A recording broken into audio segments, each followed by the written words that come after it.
স্বাগত জানাচ্ছি বিশ্ব সংবাদে। চলুন দেখে আসি আজকের গুরুত্বপূর্ণ হেডলাইনগুলি। আজ থেকে যুক্তরাজ্যের সাধারণ নির্বাচন শুরু।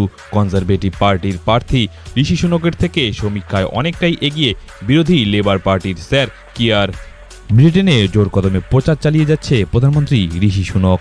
এবারের নির্বাচনে গত 14 বছর ধরে ক্ষমতাসীন থাকা কনজারভেটিভ ব্রিটেনে অনেকগুলি রাজনৈতিক দল থাকলেও ব্রিটেনের সাধারণ নির্বাচনে দুটি প্রধান প্রতিপক্ষ দল রয়েছে। একটি হচ্ছে কনজারভেটিভ পার্টি এবং অন্যটি লেবার পার্টি। জোর কদমে প্রধানমন্ত্রী ঋষি সুনক প্রচার চালিয়ে যাচ্ছেন।